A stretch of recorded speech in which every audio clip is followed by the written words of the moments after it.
नमस्ते। मेरे YouTube channel के हिंदी मंच पे आप सबों का हार्दिक स्वागत है। हम लोग भारतेंदु हरिश्चंद्र जी की अंधेर नगरी का पठन और श्रवण कर रहे थे और हम लोगों ने 4 अंक तक समाप्त कर लिया था और जैसा कि मैंने वादा किया था कि मैं 5वें और 6ठे अंक को लेके जल्द ही आप सबके सामने हाजिर होंगी, तो आज हम लोग 5वें और 6ठे अंक का श्रवण करेंगे। प्रस्तुत है 5वां अंक। स्थान अरण्य। गोवर्धन दास गाते हुए आते हैं, राग काफ़ी।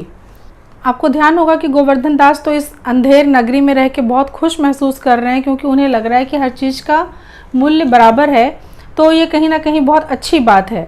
तो वो उसी धुन में अपना गाते हुए आ रहे हैं जो वो गाना गा रहे थे कि अंधेर नगरी अनबूझ राजा, टके शेर भाजी टके शेर खाजा। अंधेर नगरी अनबूझ राजा, टके शेर भाजी टके शेर खाजा।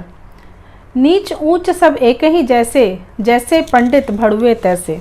नीच ऊंच सब एक ही जैसे, जैसे भड़ुए पंडित तैसे। कुल मर्जाद न मान बढ़ाई, सबे एक से लोग लुगाई। जात पात पूछे नहीं कोई, हरि का भजे सो हरि का हुई। वैश्या जोरू एक समाना, बकरी गौ एक कर जाना। मतलब ये ऐसी नगरी है जहाँ वैश्या में और जोरू में कोई फ़र्क नहीं है, यानी पत्नी में और एक नाचने वाली में कोई अंतर नहीं है। ठीक उसी तरह बकरी में और गाय में कोई अंतर नहीं है। ये कैसी नगरी है भला। साचे मारे मारे डोले, छली दुष्ट सिर चढ़ी चढ़ी बोले। यानी जहाँ सच्चा जो बोलने वाले सच बोलने वाले लोग जो हैं वो मारे मारे फिरते हैं, और जो छली है, दुष्ट है, वो सिर चढ़ के बोलते हैं। प्रकट सभ्य अंतर छलधारी। प्रकट सभ्य मीन्स ऊपर से जब ये दिखाते हैं तो वो प्रकट में तो बहुत ही सभ्य जान पड़ते हैं, लेकिन अंदर से वो बहुत ही छल करने वाले लोग हैं। तो प्रकट सभ्य अंतर छलधारी, सोई राजसभा पर भारी। तो प्रकट सभ्य अंतर छलधारी, सोई राजसभा पर भारी। मतलब ऐसे ही लोग राज्यसभा में भरे पड़े हुए हैं, जो सामने से ऊपर से तो सभ्य जान पड़ते हैं, लेकिन अंदर ही अंदर उनके बहुत ही ज़्यादा छल कपट प्रपंच भरा पड़ा है। साच कहे ते पनही खावे, झूठे बहुविधि पदवी पावे। यहाँ सच बोलने वाले लोगों को तो बस सजा मिलती है और झूठ बोलने वाले लोग जो हैं उन्हें पदवी मिलती है। छलियन से एका के आगे, लाख कहो एकहु नहीं लागे। भीतर होई मलिन की कारो, भीतर होई मलिन की कारो, चाहिए बाहर रंग चटकारो। धर्म अधर्म एक दर्शाई, धर्म अधर्म एक दर्शाई, राजा कहे सो न्याय सदाई। यानी यहाँ धर्म और अधर्म में कोई अंतर नहीं होता, जो राजा ने फैसला कर दिया वही न्याय है। भीतर स्वाहा बाहर सादे, भीतर स्वाहा बाहर सादे, राज करही अमले अरुप्यादे। ये मतलब ऐसी नगरी है कि यहाँ जो लोग हैं वो, चूँकि राजा जो है वो आपको पता है कि मूर्ख है, बेवकूफ़ है, तो जो शासन एक्चुअली कर रहे हैं वो लोग अमले और प्यादे ही हैं, जिनकी चलती है और जिनके बोलने से शासन में कार्य होता है। क्योंकि राजा बेवकूफ़ पड़ा है, ऐसे लोगों से सलाह लेता है और ऐसे लोग जो बोलते हैं वही वो करता है। अंधाधुंध मच्यो सब देसा, मानहु राजा रहत विदेशा। ऐसा लगता है कि चारों तरफ अंधाधुंध मचा हुआ है, अंधेर गर्दी छाई हुई है, जैसे कि राजा यहाँ पे नहीं रहता और राजा विदेश में रहता हो। गो द्विज श्रुति। गो मीन्स गाय, द्विज कहते हैं ब्राह्मण को कहते हैं, पर असल में ऊपर के 3 वर्णों को ही द्विज की संज्ञा दी जाती है, क्योंकि इन लोगों को मुंडन कराने का अधिकार प्राप्त था और माना ऐसा जाता है कि मुंडन कराने के पश्चात उनका जन्म फिर से होता है, इसीलिए उनका 2 बार जन्म होता है, इसीलिए उन्हें द्विज कहते हैं। तो और श्रुति जो कही आई हुई बातें हैं सदियों से और सुनी सुनाई बातें हैं, पर वो गो द्विज श्रुति आदर नहीं हो ही, मानहु नृपति विधर्मी कोई। अर्थात जिस राज्य में गौ का, द्विज का और श्रुति का आदर नहीं होता है, तो ऐसा जान पड़ता है कि जो राजा है वो कोई विधर्मी राजा है, वो हमारे धर्म का नहीं है। ऊंच नीच सब एक ही सारा, मानहु ब्रह्म ज्ञान विस्तारा। ऊंच नीच सब एक ही सारा, मानहु ब्रह्म ज्ञान विस्तारा। अंधेर नगरी अनबूझ राजा, टके शेर भाजी टके शेर खाजा। बैठकर मिठाई खाता है और बहुत ही खुश होता है कि गुरुजी ने नाहक ही हमको मना किया था इस नगरी में रहने को, यहाँ पे इतनी सस्ती चीज़ें मिलती हैं। तो कहता है कि गुरुजी ने हमको नाहक यहाँ रहने को मना किया था। माना कि देश बहुत बुरा है, पर अपना क्या, अपने किसी राजकाज में थोड़े हैं कि कुछ डर है? रोज मिठाई चावना, मजे में आनंद से राम भजन करना। मिठाई खाता है, 4 प्यादे 4 ओर से आकर उसको पकड़ लेते हैं। पहला प्यादा, चल बे चल, बहुत मिठाई खाकर मुटाया है, आज पूरी हो गई। दूसरा प्यादा कहता है कि नमो नारायण कीजिए, चलिए। तो उसे समझ में नहीं आता है कि मैं बैठ के यहाँ पे मिठाई खा रहा हूँ, तो ये राजा के सिपाही मुझे आके क्यों पकड़ रहे हैं? थोड़ा सा अचंभित होता है। गोवर्धन कहता है घबरा कर, यह आफत कहाँ से आई? अरे भाई, मैंने तुम्हारा क्या बिगाड़ा है जो मुझको पकड़ते हो? पहला प्यादा, आपने बिगाड़ा है या बनाया है इससे क्या मतलब? अब चलिए फांसी चढ़िए। गोवर्धन दास, फांसी? अरे बाप रे बाप, फांसी? मैंने किसकी जमा लूटी है कि मुझको फांसी? मैंने किसके प्राण मारे हैं कि मुझको फांसी? गोवर्धन कहता है कि मैंने किसकी जमा लूटी है कि मुझको फांसी दे रहे हो, या मैंने किसके प्राण मारे, मैंने किसका जान ले लिया है कि मुझे आप फांसी दे रहे हो? तो दूसरा प्यादा क्या कहता है? आप बड़े मोटे हैं इस वास्ते फांसी होती है। गोवर्धन, मोटे होने से फांसी? यह कहाँ का न्याय है? अरे हंसी फकीरों से नहीं करनी होती है। गोवर्धन कहता है कि मोटे होने से फांसी, यह कहाँ का न्याय है? फकीरों से हंसी नहीं की जाती है, मजाक मत करो। पहला प्यादा कहता है जब सूली चढ़ लीजिएगा तब मालूम होगा कि हंसी है कि सच। सीधी राह चलते हैं कि घसीट कर ले चलें? गोवर्धन, अरे बाबा, क्यों बेकसूर का प्राण मारते हो? भगवान के यहाँ क्या जवाब दोगे?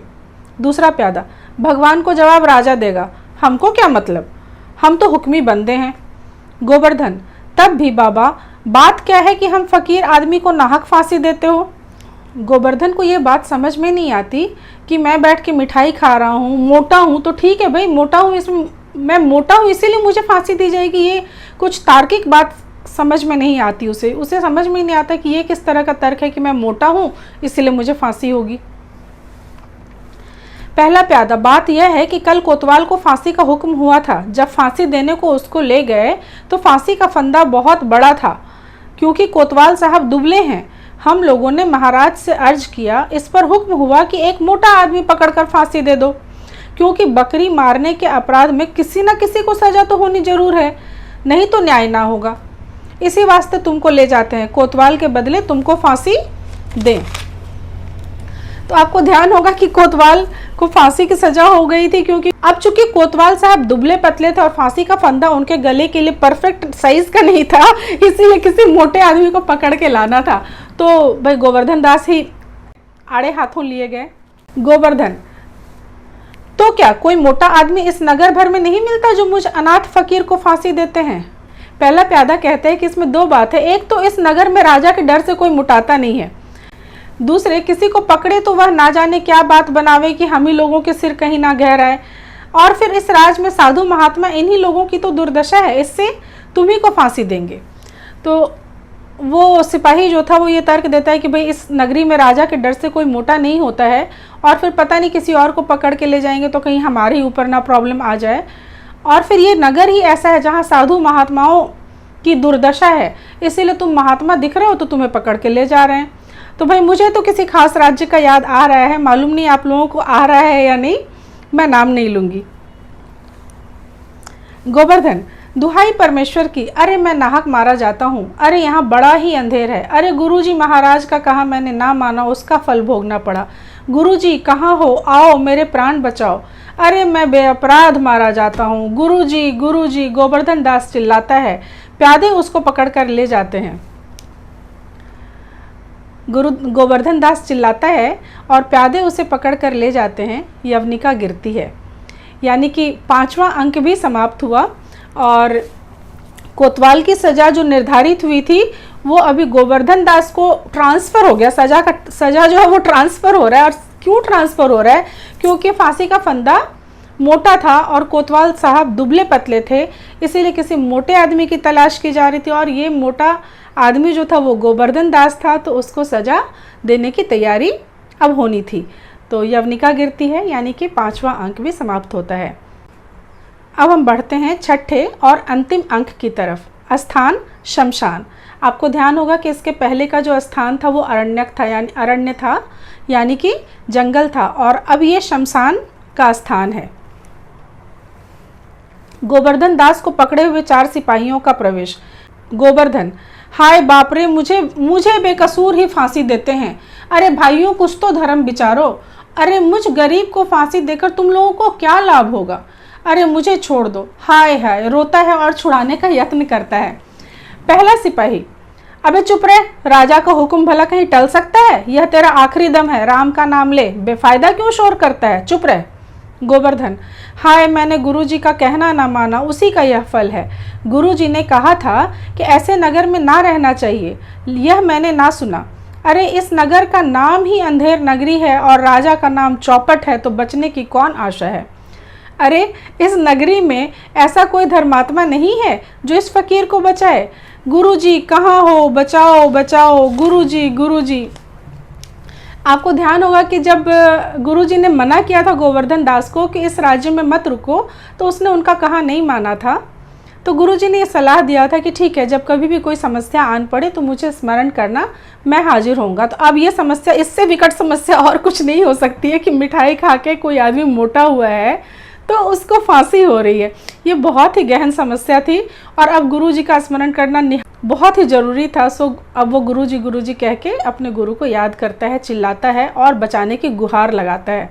गुरुजी हाजिर होते हैं। रोता है, सिपाही लोग उसे घसीटते हुए ले चलते हैं। गुरुजी और नारायण दास आते हैं। गुरुजी और नारायण दास आते हैं। गुरु, अरे बच्चा गोवर्धन दास, तेरी यह क्या दशा है? गोवर्धन गुरु को हाथ जोड़कर, गुरुजी दीवार के नीचे बकरी दब गई, सो इसके लिए मुझे फांसी देते हैं। गुरुजी बचाओ। गुरु, अरे बच्चा, मैंने तो पहले ही कहा था कि ऐसे नगर में रहना ठीक नहीं, तैने मेरा कहना नहीं सुना। गोवर्धन, मैंने आपका कहा नहीं माना, उसी का यह फल मिला। आपके सिवा अब ऐसा कोई नहीं है जो रक्षा करे, मैं आप ही का हूँ। पैर पकड़कर रोता है। अब कोई आशा नहीं रह गया है, तो वो गुरुजी के पैर पकड़ के रोता है। और जो गुरुजी हैं महंत जी, वो बोलते हैं कि अच्छा, ये समस्या भी टल जाएगी, ये समस्या भी समाप्त हो जाएगी, क्योंकि नारायण समर्थ हैं। नारायण जो हैं उनके पास सभी समस्याओं का समाधान है, तो ये विकट समस्या भी समाप्त हो जाएगी। गुरु कहते कोई चिंता नहीं, नारायण सब समर्थ हैं। भौं चढ़ाकर सिपाहियों से सुनो, भौं चढ़ाकर सिपाहियों से कहते हैं कि सुनो, तनिक किनारे हो जाओ, मुझे अपने शिष्य को अंतिम उपदेश देना है। अब जबकि इसे फांसी की सज़ा हो ही गई है और अब इसे फांसी चढ़ना है, तो भाई एक गुरु होने के नाते उसे अंतिम उपदेश देने का मुझे हक है। तुम लोग किनारे हो जाओ, नहीं तो तुम्हारा भला ना होगा। तो सिपाही लोग बोलते हैं नहीं नहीं नहीं नहीं, हम किनारे हो जाते हैं, कोई बात नहीं, आप अंतिम उपदेश दे दीजिए अपने शिष्य को। तो सिपाही हट जाते हैं। गुरुजी चेले के कान में कुछ समझाते हैं। गोवर्धन प्रकट होके, तो गुरुजी जो है वो चेले के कान में कुछ कहते हैं और उसके बाद गोवर्धन प्रकट होके, यानी कि अब वो सामने से बोल रहा है कि हाँ हाँ गुरुजी, तब तो मैं फांसी चढ़ूंगा। तो गुरुजी बोलते नहीं नहीं गोवर्धन, तुम नहीं, फांसी तो मैं चढ़ूंगा। गोवर्धन बोलता नहीं नहीं गुरुजी, आपने मुझे बताया इसीलिए फांसी मैं चढ़ूंगा। गुरुजी कहते नहीं नहीं, मैंने बताया है इसीलिए तो फांसी मैं चढ़ूंगा। और अब दोनों शिष्य और गुरु में इस बात की लड़ाई होने लगती है कि मैं फांसी चढ़ूंगा तो मैं फांसी चढ़ूंगा। दरबारियों को और राजा को समझ में नहीं आता है कि आखिर बात क्या हो गई कि जिस फांसी की सज़ा के लिए गोवर्धन दास अभी तैयार नहीं था और कह रहा था कि मुझे फांसी से बचाइए, अब ऐसी क्या बात हो गई कि वो खुद ही फांसी चढ़ने को तैयार हो गया है। आइए देखते हैं। गोवर्धन प्रकट, तब तो गुरुजी हम अभी फांसी चढ़ेंगे। गुरु, नहीं बच्चा, मुझको चढ़ने दे। गोवर्धन, नहीं गुरुजी, हम फांसी चढ़ेंगे। गुरु, अरे बच्चा नहीं नहीं बच्चा, हम इतना समझाया नहीं मानता, हम बूढ़े भय, हमको जाने दे। गोवर्धन, स्वर्ग जाने में बूढ़ा जवान क्या, आप तो सिद्ध हो, आपको गति अगति से क्या, मैं फांसी चढ़ूंगा। इस प्रकार दोनों हुज्जत करते हैं। सिपाही लोग परस्पर चकित होते हैं। पहला सिपाही, भाई यह क्या माजरा है, कुछ समझ नहीं पड़ता। दूसरा सिपाही, हम भी नहीं समझ सकते यह कैसा गबड़ा है। तो अभी ये सब चल ही रहा था, तब तक राजा, मंत्री और कोतवाल भी वहां पे पधारते हैं। पहला सिपाही कहता है कि महाराज, चेला कहता है मैं फांसी चढ़ूंगा और गुरु कहता है मैं फांसी चढ़ूंगा, कुछ मालूम नहीं पड़ता क्या बात है। तो राजा गुरु से पूछते हैं, बाबा जी बोलो, काहे को आप फांसी चढ़ते हैं? मतलब राजा ने पूछा गुरुजी से कि भाई गोवर्धन दास को तो फांसी की सजा हुई है ना, तो वो फांसी चढ़ रहा है तो जायज है वो, लेकिन आप क्यों फांसी चढ़ने की बात कह रहे हैं? क्या बात हो गई कि फांसी पे चढ़ने की बात आप कह रहे हैं? तो गुरु कहते हैं, गुरु ने राजा को जैसे ही कहा कि इस समय ऐसी साइट है कि जो मरेगा वो सीधा बैकुंठ जाएगा, तो अब मंत्री कह रहा है कि तब ऐसी बात है, तब तो मैं फांसी चढ़ूंगा। और अब जो है वो दरबारी परस्पर जो है कहने लगते हैं कि भाई मैं फांसी चढ़ूंगा तो मैं फांसी चढ़ूंगा। कोतवाल भी कूद जाता है, कोतवाल कहता है भाई मेरे सबब दीवार गिरी थी, मेरी वजह से दीवार गिरी थी, तो फांसी तो मैं चढ़ूंगा। तो अब मंत्री, कोतवाल, चेला, गुरु सब के सब कह रहे हैं कि मैं फांसी चढ़ूंगा, क्योंकि ये यदि ऐसी साइट है कि इस साइट में फांसी चढ़ने से किसी को बैकुंठ धाम की प्राप्ति हो सकती है, तो मैं फांसी करूंगा। सभी आपस में हील हुज्जत करने लगते हैं फांसी चढ़ने के लिए। तो राजा जो है वो कहता है, राजा क्यों पीछे रहने वाला था? राजा कहता है चुप रहो सब लोग, राजा के आछत और कौन बैकुंठ जा सकता है, हमको फांसी चढ़ाओ जल्दी जल्दी। तो राजा कहता है कि राजा के रहते हुए और कौन फांसी चढ़ सकता है, इसीलिए बैकुंठ यदि फांसी चढ़ने से, यदि इस घड़ी में फांसी चढ़ने से बैकुंठ की प्राप्ति होती है, तो मैं राजा हूं और मेरे रहते हुए कोई दूसरा बैकुंठ नहीं जा सकता, सिर्फ और सिर्फ मैं ही बैकुंठ जाऊंगा, इसीलिए मुझे फांसी चढ़ाओ जल्दी जल्दी। गुरु कहते हैं जहां न धर्म न बुद्धि नहीं, नीति न सुजन समाज, जहां न धर्म न बुद्धि नहीं, नीति न सजन समाज, ते ऐसे ही आपो ही नसे जैसे चौपट राज। तो कहते हैं कि जहाँ पे धर्म, बुद्धि, ये सारी चीजें नहीं होती हैं, इन सारी चीजों का अभाव होता है, वहां पे चीजों को, बुरी चीजों को नष्ट करने के लिए किसी दूसरी शक्ति की आवश्यकता नहीं होती, बल्कि वो स्वयं में भी नष्ट हो जाती है। तो राजा इस कदर इस तरीके का बेवकूफ इंसान था कि आप देखिए वो लायक नहीं था, वो बिल्कुल ही नालायक था। और ऐसे लोग जब शासक और ऐसे लोग जब सत्ता पे काबिज होते हैं तो वो देश की दुर्दशा करके रख देते हैं।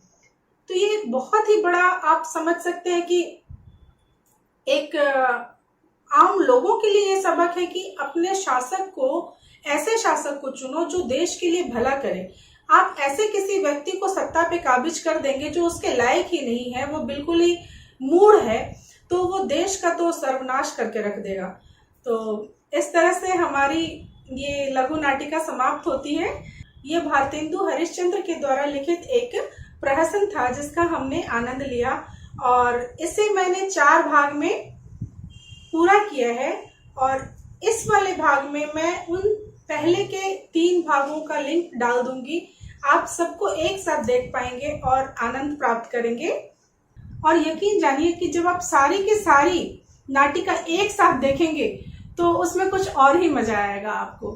तो मैं आप सबों का बहुत बहुत बहुत धन्यवाद करना चाहती हूँ कि आप सब लोगों ने इतना मुझे प्रोत्साहन दिया और मेरी इस कहानी को बहुत ही पेशेंस के साथ सुना। धन्यवाद आप सबों का।